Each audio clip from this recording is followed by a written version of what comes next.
deep in the heart of the English countryside, have long hidden some of the earliest films ever made in and of China.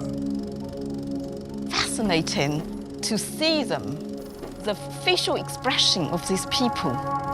It brings everything alive. It's fantastic. It provides you a window to gaze into the life of the past. Much of Chinese life and history is here, from the last days of the Qing Dynasty to the start of the Communist Revolution. This is actually one of the most crucial periods in the formation of modern Chinese history. It is an era of tragedies and triumph. It really shaped what was to come. Documenting all of this, I think it's hugely important. It has great historical significance. Now, for the first time, we can share a lost China, preserved forever and for all on film.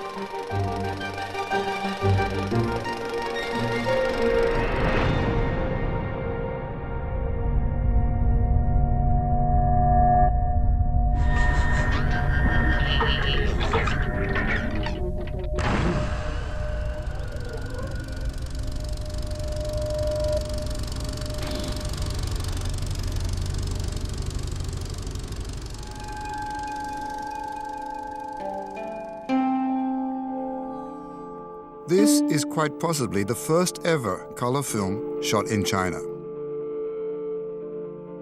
It shows Beijing's Tiananmen Gate in the 1930s. Beijing was no longer the nation's capital at this time. The nationalist, or Kuomintang government, had moved their capital to Nanjing. Beijing was renamed Beiping, which means Northern Peace. The gate looks decidedly bleaker than it does today.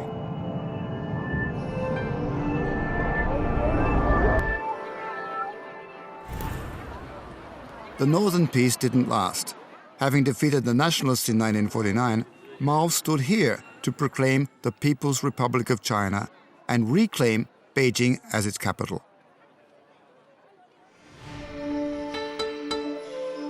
Tor Hugo Wistrand was not just a Swedish diplomat. He was an avid filmmaker capturing the energies of the times. This is the first piece of archive film that I've seen in this collection that's actually in color. And it's wonderful. You know, it's just so lively. You can actually imagine all the colors and the sounds and the smells. And now actually seeing it in color, of course, it's even much more alive. You notice that whereas in the old days, men would have worn these long robes stretching down to the ground, they're now in Western suits, looking very trim with their little hats and the tie, and obviously looking quite the suave Western-type businessman. No matter how modern one dressed or how the times were changing, with death, you have to go back to your roots, in traditional mourning costume and following time-honored rites. Street shows were another favorite with the filmmakers, even more so when children were involved.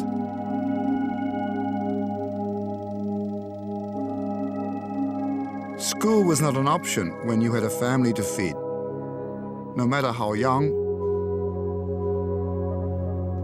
or old you may be.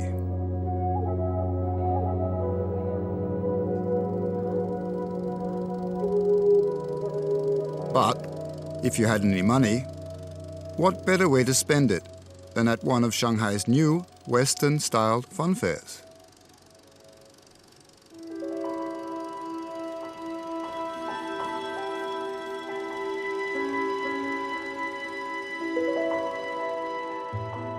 This is a really generous and beautiful portrait of a funfair in Shanghai in the late 20s. It was made by Topical Budget, who were Britain's premier newsreel production company at the time. This is a film full of dynamism. The funfair is all about motion, speed and movement, and the camera does its bit to kind of give the audience that thrill. It's always panning or moving. Even at one point the film gets on top of the caterpillar ride and goes along with the audience. The filmmaking is quite playful, sitting underneath the big wheel and watching people towering above you and coming down. Projected at 40 square feet, it would look quite amazing. That picture tells me the material life during the 20s, 30s was very good. And you have a great deal of Western influence in Shanghai as a treaty port. Basically, male population, middle class, they certainly have these Western, suits, Western influence. And the female population, they have silk. Yeah, you see this, Chinese qipao, which is the Chinese dressing gown made of silk. The middle class certainly was very comfortable in Shanghai. And also I saw a few European faces. It means racially, it is a harmony. It's not actually apartheid of any kind. This film's title board says so much more about the filmmakers than about the people of Shanghai.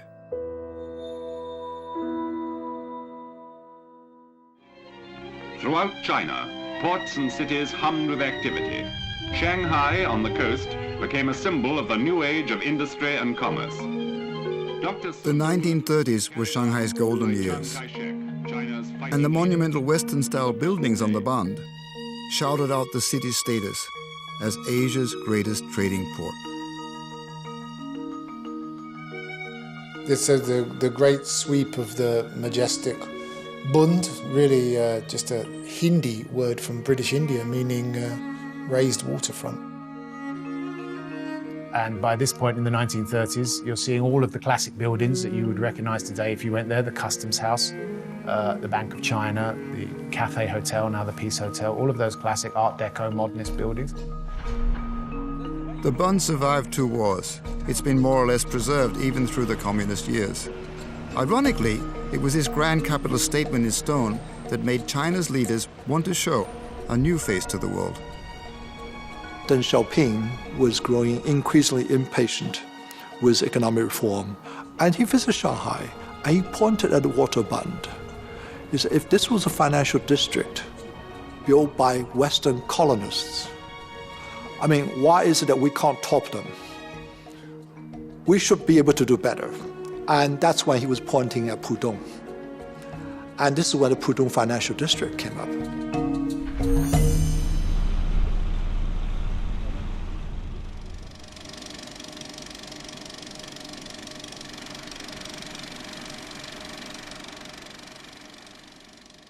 This is Shanghai's main shopping street in 1900.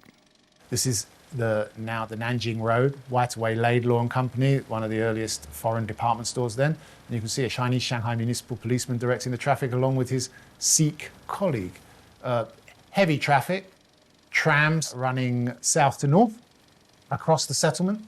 Hall and Holt's, another big department store, the bus networks that ran. The storefronts and shops have had a makeover. They've been redeveloped since it was first filmed decades ago.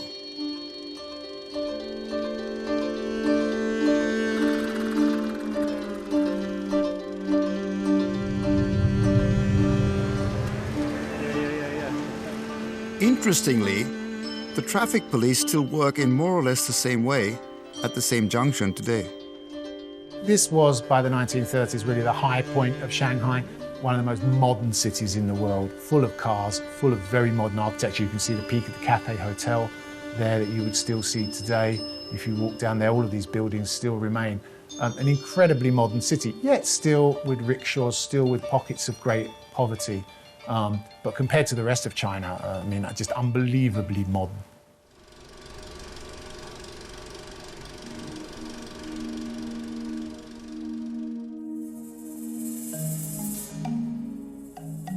One landmark then as now is the Waibaidu Bridge. The British called it the Garden Bridge. It remains as iconic today as it was then. One thing about certainly the case of Shanghai was these infrastructure, and the Waibaidu Bridge was probably one of these towering infrastructure, which was, it's nothing like a big deal today, but at that time it's still a huge deal. It was supposed to be a toll bridge, and the Chinese resisted, and eventually it was built for free, and it was built with the concrete iron structure that was very, very shocking at the time in terms of imagery to the Chinese. I think that remained very, very important. And also that was the bridge that was dividing the Shanghai between north and south. So that's a very, very critical area as well. Now, of course, it's very well preserved. It's probably a lot of the young couples taking photos there were intrigued by the shape, but not knowing much about the history of it, not knowing about the full implication of what happened there.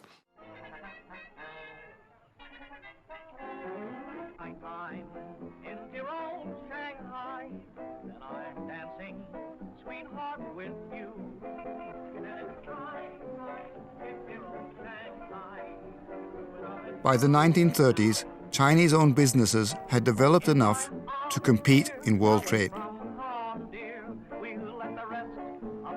It was a trendsetter. So you have many industrialists making great fortunes. I mean, I'm talking about really vast fortunes there, opening factories and so on and so forth. And they are clearly thinking in a very Western way because this is the way to develop. Textiles were a major product. High-end fashion was their showcase. But through the so-called Mao years, the Chinese had to dress down.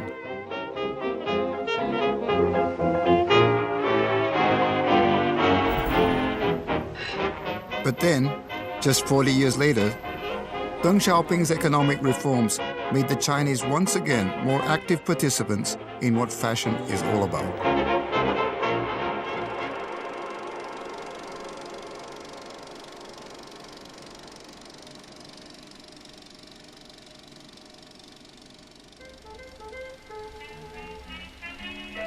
By the 1930s, Shanghai had become one of the most cosmopolitan cities in the world.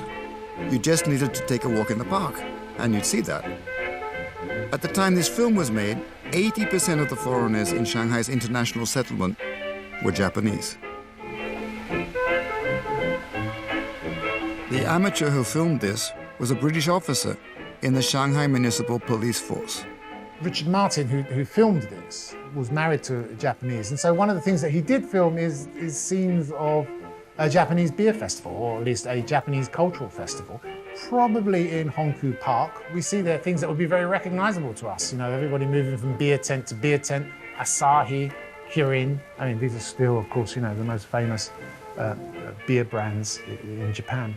And really, the communities were quite interactive. But by 1937, all of this had become very difficult. Japan was being run by a militarist clique. It had decided to move in on China. And so relations between Chinese and really all other foreigners and the Japanese became very strained indeed.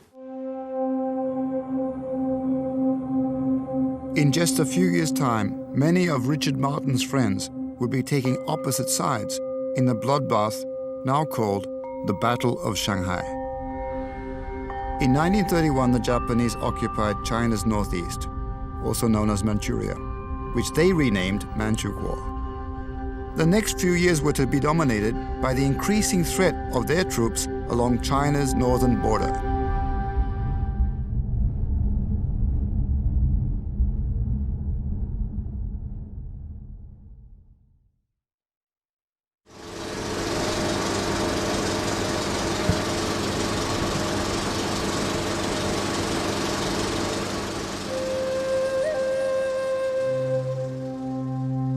A trip from Hong Kong up the Pearl River was a rite of passage for many British visitors to China.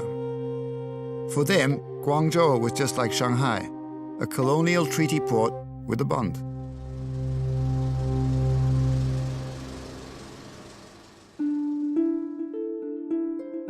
Edwin Phillips was an amateur expat photographer. Here he records his wife and friends negotiating the alleys and byways of what he called the old city. Guangzhou's new city streets were very different from Shanghai streets of the time. In this one street in the Liwan district, you can locate from where this shot was taken.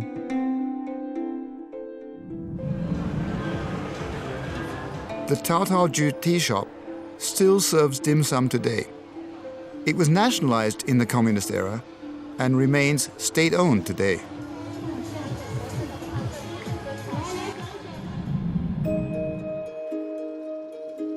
But here, as in Shanghai, there are also signs of social change.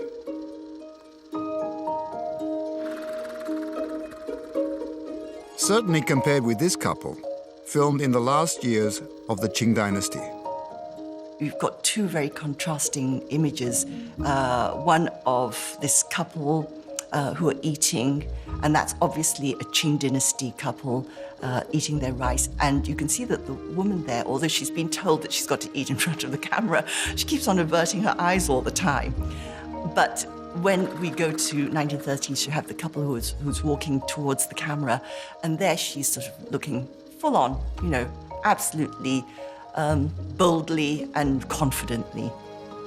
And clearly you can see that women's minds, their mindsets are changing. By the 1930s, urban youth had enjoyed several decades of economic and cultural change. The coastal cities of China were becoming as modern as anywhere in Europe or even North America.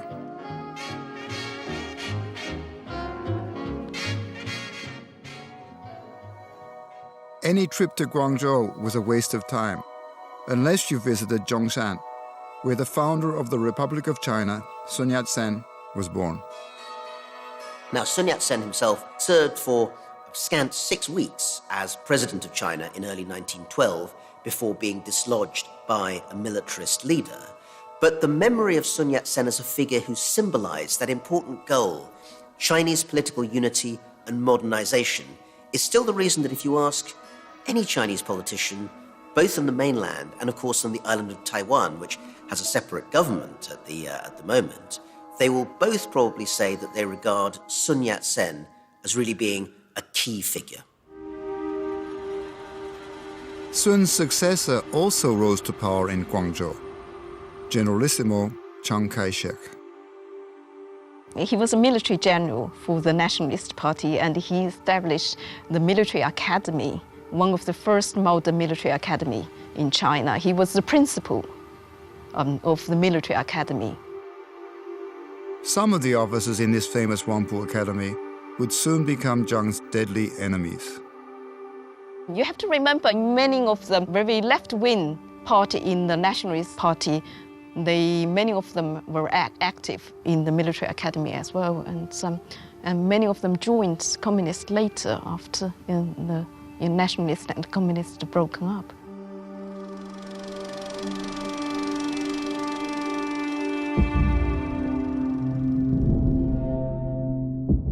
Civil war erupted, pushing the communists to retreat into the remote region of Shanxi in northwestern China. It was here that the young Mao Zedong realized that it was the peasants could be China's revolutionary force, rather than the urban proletariat of the Russian Revolution.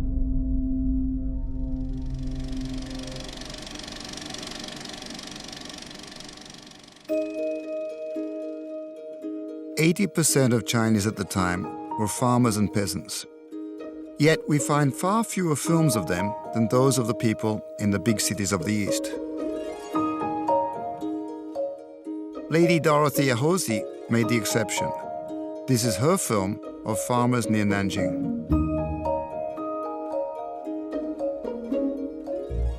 Lady Hosey is quite an amazing woman. She was born in China to one of the most famous missionaries, a man called W.E. Soothill, British Protestant missionary in China.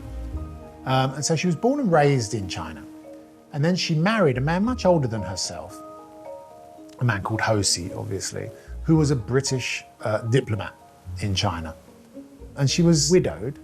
And after she was widowed, she went back to China and really pushed a lot of work among Chinese Christians, particularly Chinese Christian women, to create education opportunities for Chinese girls and to look at the rights of Chinese women as well, such as they were understood in the 1930s. And you can see when she went back, she decided to film her tour of China. And there's lots of footage of her at amazing new buildings that have been built, which are mostly schools and colleges, and mostly all for Chinese, and mostly for Chinese women particularly.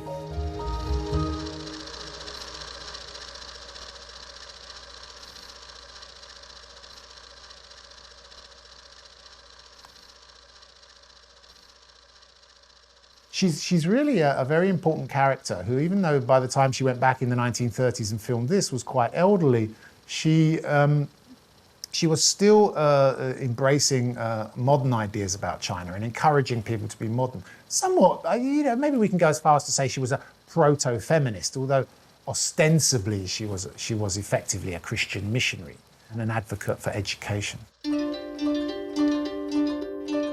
And the most Christian, most educated modern Chinese woman of them all was Song Meiling, the woman who ultimately became Madame Chiang Kai-shek.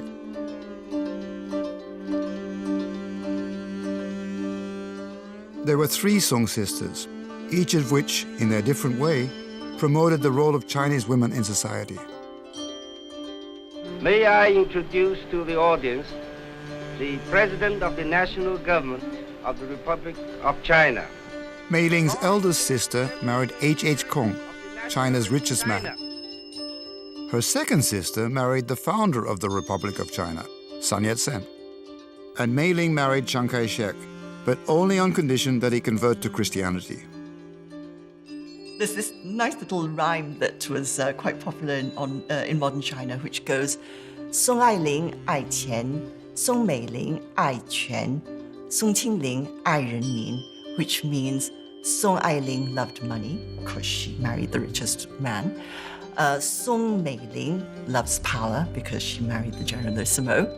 And Song Qingling loves the people.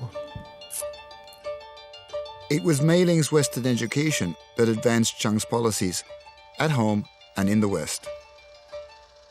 Madame Chiang Kai-shek was the daughter of a wealthy Chinese diaspora family. She was so well-heeled that they sent her and her sisters to America, to Wellesley College in her case, to study and to speak perfect American English. And she was essentially Chiang's avenue to the outside world. She was able to speak to foreign reporters and to foreign politicians in a language that literally they would understand. But the West wasn't China. China needed to find its own way through the troubles that lay ahead.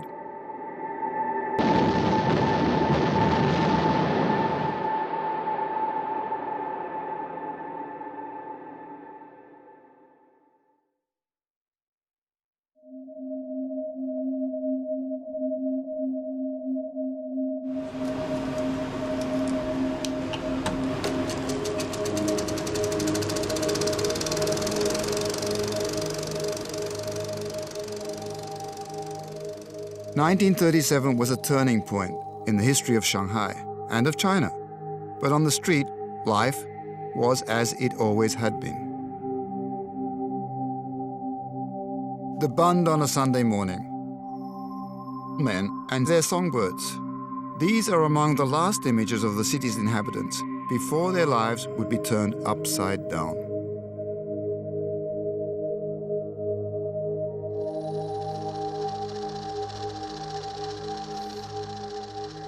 Lady Hosey is busy behind the camera, filming potential benefactors for her schools.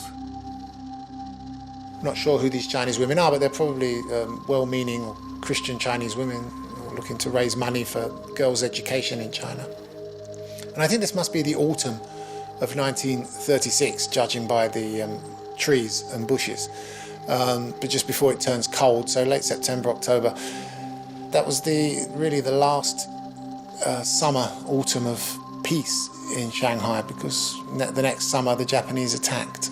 So this is very much the very last days of that old Shanghai.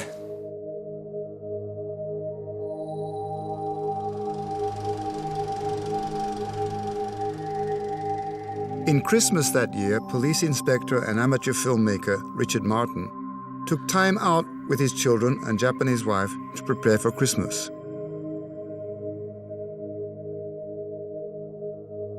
A few weeks later, he filmed British troops parading along the Bund, a show of force.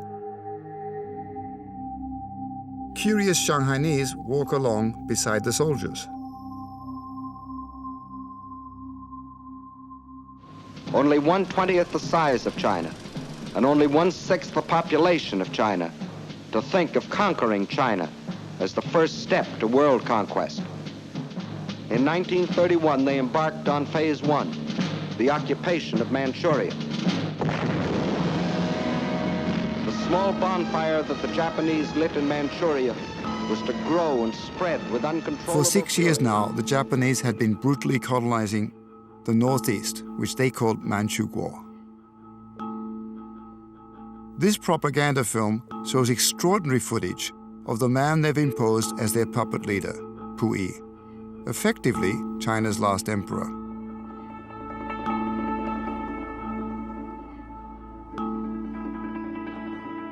In August 1937, the Japanese provoked a skirmish with Chinese troops.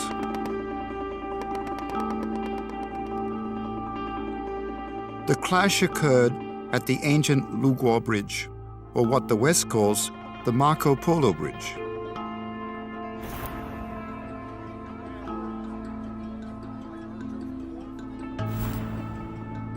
Chiang Kai-shek's government, the national government of China in Nanjing, had been essentially ceding to Japanese requests year after year in the 1930s. This time, they said no.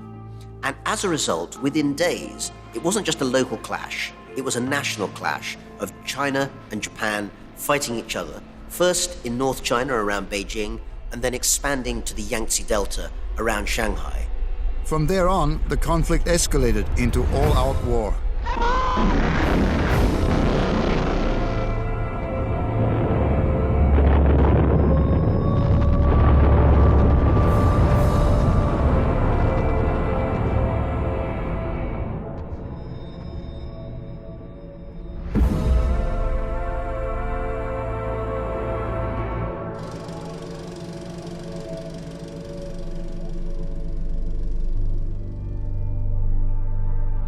Many of the films showcase the modernization of China in the years before the war.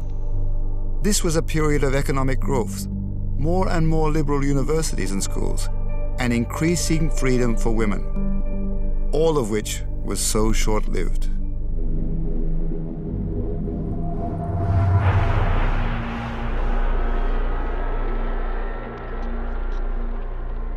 So China was on the verge of becoming another Europe or another United States. But then you have the Japanese invasion, and that invasion actually stopped the natural course towards democracy and westernization. The Japanese expected to conquer China in 3 short months. But the Chinese were more resilient, more militant than expected. And the war would last 8 years.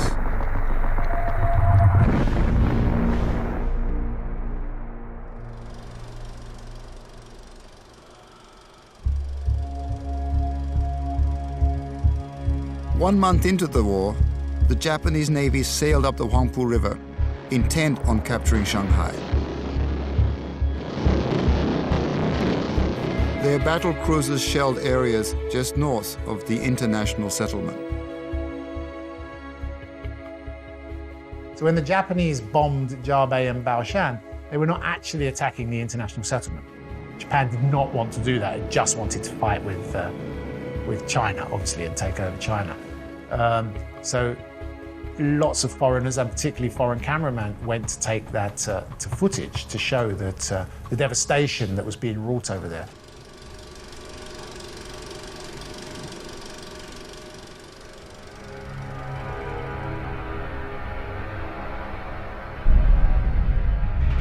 These images were captured by the amateur cameraman and police officer Richard Martin.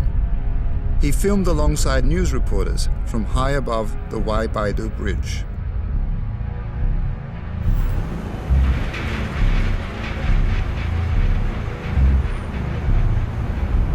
The top floor of the luxury Broadway mansions provided a perfect vantage point to record the first great bombings of a major city in history.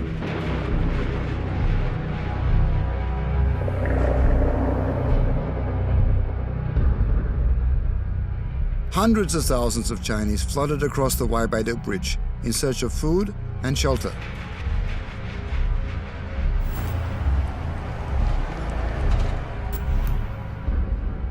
They were being pushed on one side by Japanese soldiers, forcing them out of the area at bayonet point, and being received on the other side by foreign soldiers who had to be reasonably rough in pulling them through and moving them on.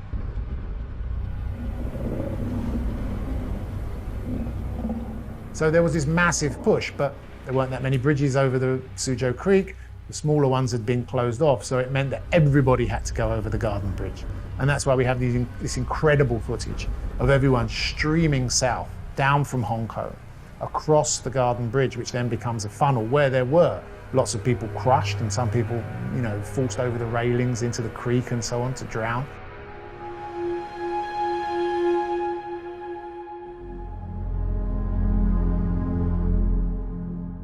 During the Battle for Shanghai, over 400,000 refugees escaped into the international settlement and the French concession. The strain on all is evident in this fundraising film from the International Red Cross.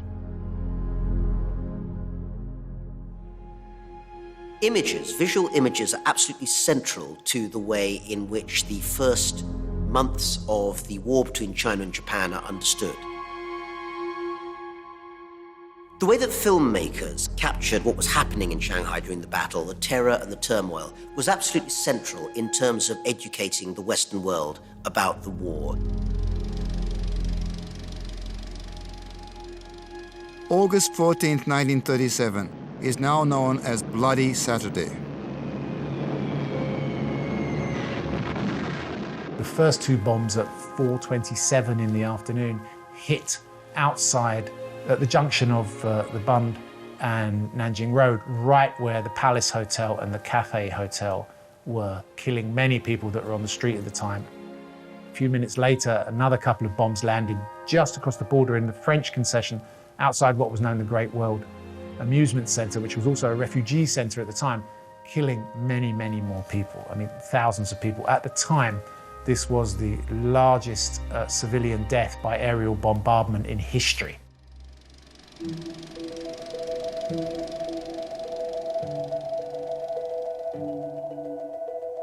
The fighting in the outskirts of the city was just as deadly, as one of Richard Martin's films, Shanghai Personal Film, reveals. He had extraordinary access to a battle which was to involve hundreds of thousands of troops. Shanghai, as a very developed city, also retains a very strong international status. So it means that loads of foreign residents in Shanghai would witness this moment together with the Chinese. And they witnessed a valiant defense by the well-trained nationalist army. Japanese commanders had assumed in their battle plans that they would really conquer what they thought were weak and useless Chinese troops very, very quickly. They did not get an easy fight. They managed to hold out for several months. The nation is at stake. The very survival of the nation is once again at stake.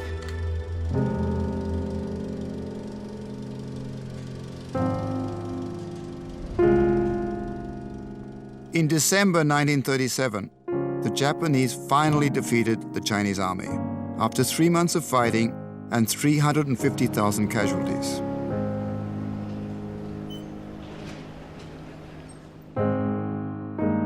Richard Martin recorded the conquering army making its presence felt as it marched down Nanjing Road.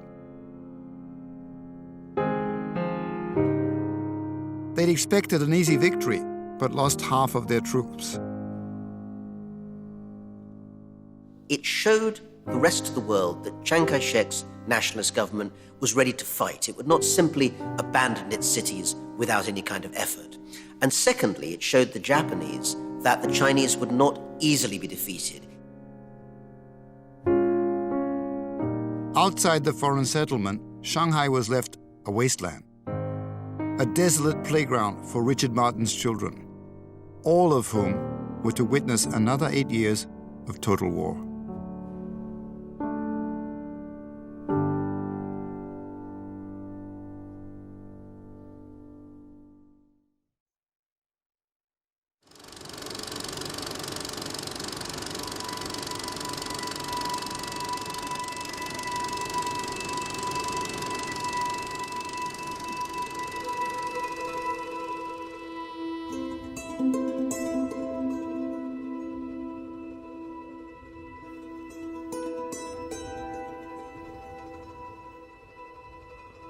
These pictures of an eerily empty forbidden city were taken by Tor Hugo Wistrand in 1938.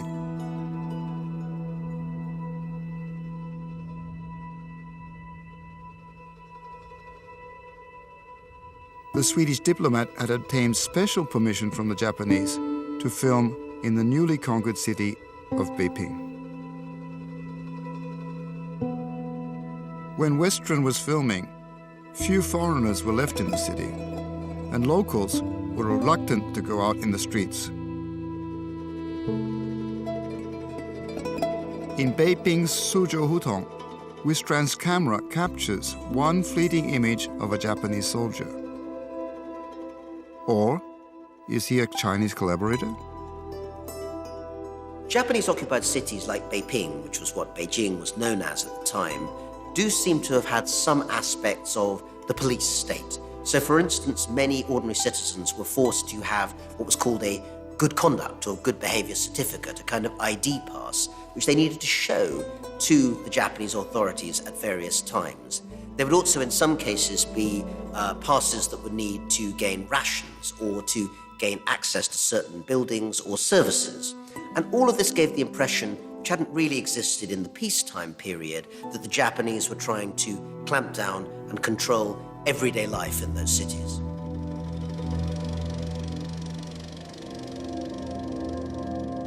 As a Swede, Wistrand was neutral to either side. He was free to roam and filmed as he wished, even at the bridge where the war first started, 20 kilometers outside Beijing. The Western nickname has generally been the Marco Polo Bridge, partly because it might, or might not, have been a bridge that Marco Polo noted in his travels as he made his way into the city of Beijing back in medieval times. In the 80 years since Wistrand recorded these shots, the bridge has acquired a greater significance. It's revered as a monument to China's war of national struggle against the Japanese.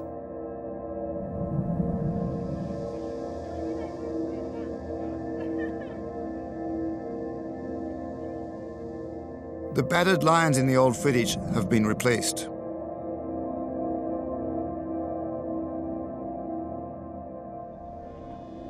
Bullet trains now speed over the ancient camel route.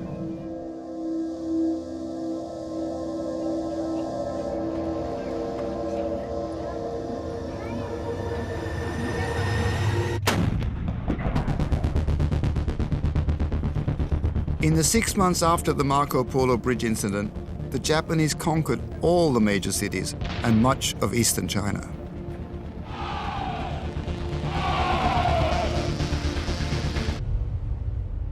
So Chiang and his government had decided early on they would have to retreat to the interior.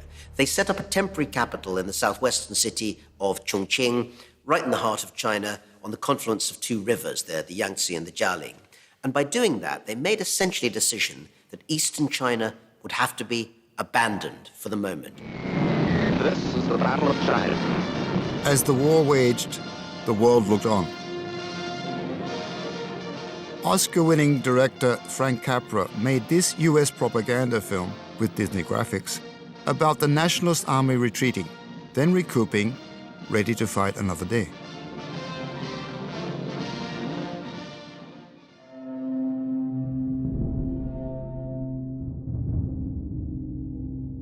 The war displaced millions of people.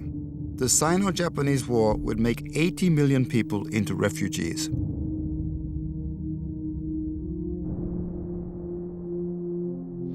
But there was no escaping the bombers. It was now Chongqing's turn to become the most heavily bombed city so far in history.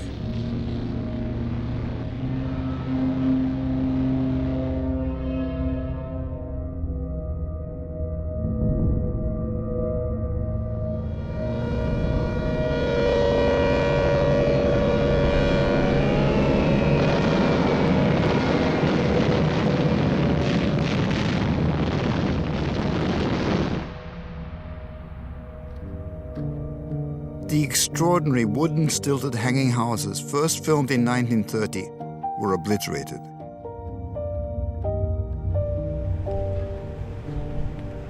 Today, the entire area has been completely redeveloped.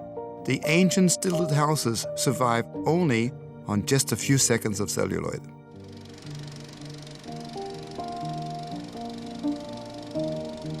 The war would see no more films from China's foreign filmmakers.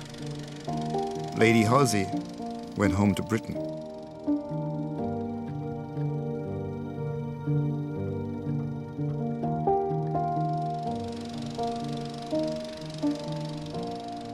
Richard Martin, the filmmaker who captured the bombing and the Battle of Shanghai, stopped filming once Japan declared war on Britain.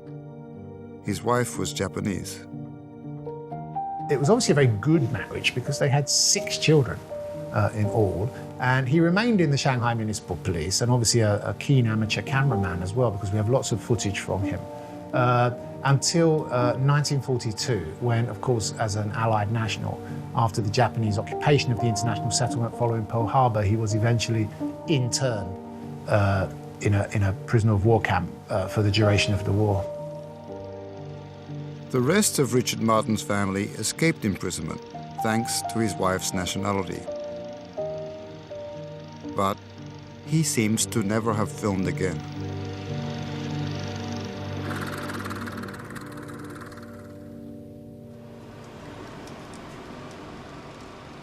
Something in the struggle against the Japanese created a new way of looking at China and the Chinese. Once again, the people have shown their remarkable ability to survive an overwhelming calamity. They learned the discipline and order of drill. They knew they must strike and strike hard. The commentary still sounds pompous, but at least there's a shift in the way China is seen. Also came forward, training to care for the sick and the wounded.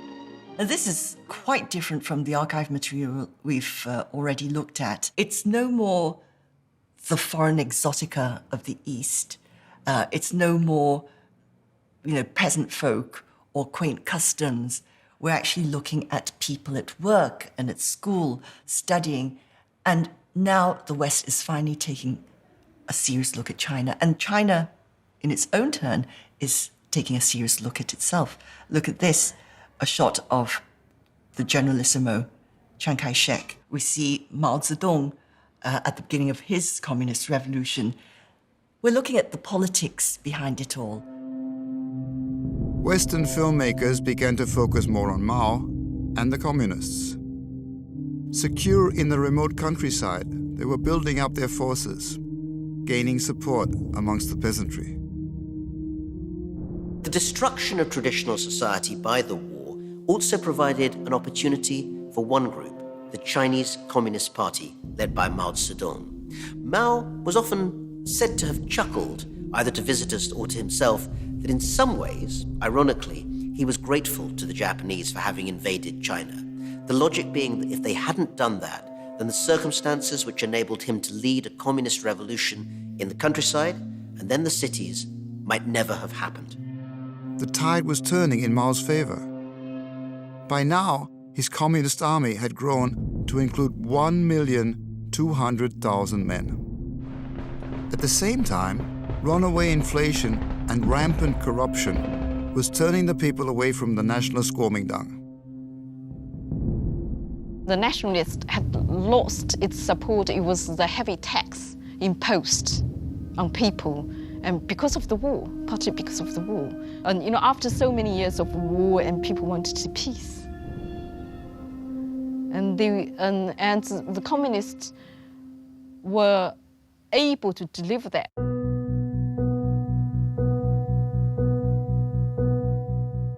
In May 1949, the retreating Kuomintang nationalists passed south down the Bund to evacuate to Taiwan. As the communists approached, the Westerners began to pack up and leave, taking all they had with them. It was the end of a century of Shanghai as a cosmopolitan city and China as an open economy.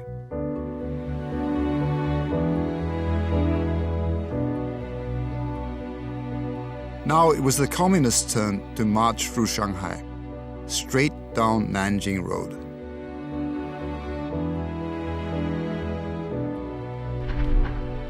the same road that so many people and troops had marched up and down in the previous 50 momentous years.